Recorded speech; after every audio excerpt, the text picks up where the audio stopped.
ഇസ്ലാം മതവിരോധികളുടെയും അമുസ്ലിം സുഹൃത്തുക്കളുടെയും ശ്രദ്ധയിലേക്കായി ഇസ്ലാം പഠിക്കാൻ കഴിയുക, മനസ്സിലാക്കാൻ കഴിയുക രണ്ട് വിധമായിട്ടാണ്.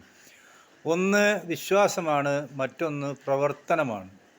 ഒരു ഉദാഹരണം പറയുകയാണെങ്കിൽ, ഇന്ന് ഇസ്ലാമിനെ ഏറ്റവും കൂടുതൽ വിമർശിക്കുന്ന, ഇസ്ലാമിൻ്റെ പ്രവാചകനെ ചീത്ത വിളിക്കുന്ന, അള്ളാഹുവിനെയും അള്ളാഹുവിൻ്റെ ഗ്രന്ഥത്തെയും കളിയാക്കുന്ന ഒരു വ്യക്തിത്വമാണ് നമ്മുടെ ജബ്ബാർ മാഷ്.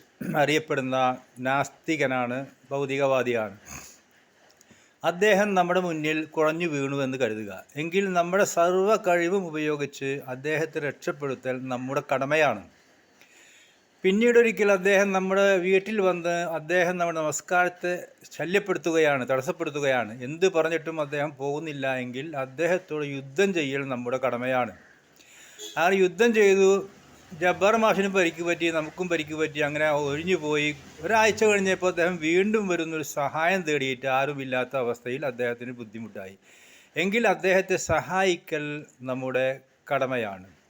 ഒന്നുകൂടി പറഞ്ഞു കഴിഞ്ഞാൽ, വിഗ്രഹാരാധന ഇസ്ലാമിൽ തീർത്തും നിഷിദ്ധമാണ്. ഒരു വിധത്തിലും അതിനോട് യോജിക്കാൻ ഇസ്ലാം സമ്മതിക്കുന്നില്ല. നേരെ മറിച്ച് വിഗ്രഹങ്ങളെ പൂജിക്കുന്ന ബഹുദൈവ വിശ്വാസികളായ നമ്മുടെ ഹിന്ദുക്കളെ, അവരുടെ ആരാധ്യ വസ്തുക്കളെയും ഒരു വിധത്തിലും അവഹേളിക്കാനോ കളിയാക്കാനോ കുറ്റപ്പെടുത്താനോ ഇസ്ലാം അനുവദിക്കുന്നില്ല.